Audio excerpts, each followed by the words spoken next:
নমস্কার বন্ধুরা। পৃথিবীর সমস্ত গুরুত্বপূর্ণ আবিষ্কার হঠাৎ করে হয়নি। এই আবিষ্কারগুলির পেছনে অনেক সময় এবং পরিশ্রম লেগেছে। এমনকি কিছু আবিষ্কারের জন্য শতাব্দীও লেগেছে। কিন্তু বন্ধুরা, অনেকের মনে প্রশ্ন জাগে যে এই বিজ্ঞানীরা কোথা থেকে আইডিয়া পান যে তাদের কী আবিষ্কার করতে হবে। বন্ধুরা, জানিয়ে রাখি, প্রয়োজন মানুষকে আবিষ্কারের দিকে ঠেলে দেয়। মানুষের প্রয়োজন যত বাড়তে থাকে তত নতুন নতুন আবিষ্কারও হতে থাকে এবং প্রকৃতি থেকে দেখে মানুষ অনেক আবিষ্কার করেছেন। মানে প্রকৃতি আমাদের নতুন আবিষ্কারের জন্য ইঙ্গিত দেয়। যেমন মানুষ দেখেছেন যে পাখি এবং অনেক প্রাণী আকাশে উঠছে, তাই মানুষের মনে প্রথম আকাশে ওড়ার স্বপ্ন জাগে। এই স্বপ্নকে বাস্তবে রূপ দিতে অনেক বিজ্ঞানী বিমান তৈরির কাজে লেগে যান এবং ফলস্বরূপ 1903 সালে রাইট ভাইয়েরা সফলভাবে বিমানের আবিষ্কার করেন।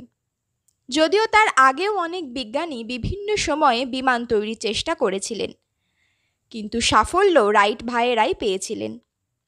এবং বন্ধুরা, আপনাদের জানিয়ে রাখি, হেলিকপ্টার তৈরির চেষ্টা অনেক আগে থেকেই হচ্ছিল, কিন্তু সফল হেলিকপ্টারের আবিষ্কার বিমানের আবিষ্কারের পরেই হয়েছিল। চলুন বন্ধুরা, এবারে জেনে নিই হেলিকপ্টারের আবিষ্কারের পূর্ণ ইতিহাস। ইতিহাসবিদদের মতে হেলিকপ্টারের প্রথম ধারণা 420 সালের দিকে পাওয়া যায়, যখন শিশুরা বাঁশ দিয়ে তৈরি উড়ন্ত খেলনা দিয়ে খেলত। এই খেলনাগুলিতে একটি কাঠি থাকত এবং উপরে একটি পাখা থাকত। যখন এটি হাত দিয়ে জোরে ঘোরানো হতো তখন এটি সোজা উপরে উঠত। আজকে শিশুরা এটিকে ফিরিঙ্গি নামে চেনে।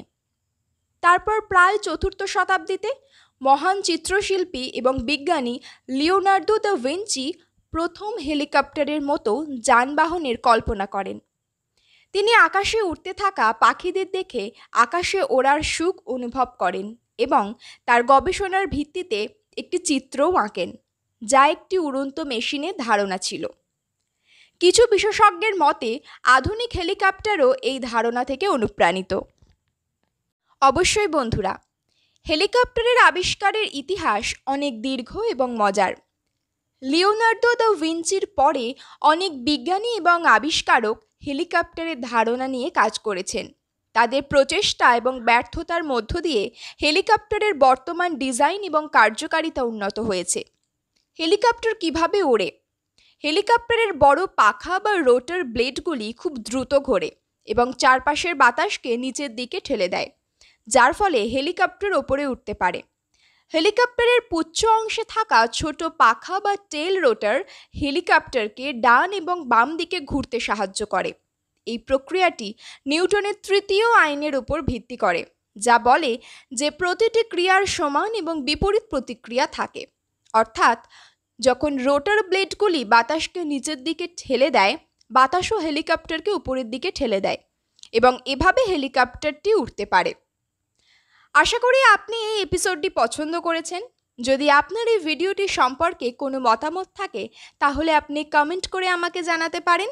আমি আপনার কমেন্টের অপেক্ষায় আছি। এবং হ্যাঁ, যদি আপনি আমার চ্যানেলে নতুন হন তাহলে অবশ্যই চ্যানেলটি সাবস্ক্রাইব করুন, কারণ আমরা প্রতিদিন এমন ভিডিও তৈরি করে থাকি। পরের ভিডিওতে আবারও দেখা হবে। ততক্ষণ পর্যন্ত ভালো থাকুন এবং আপনার প্রিয়জনদের খেয়াল রাখুন। ধন্যবাদ।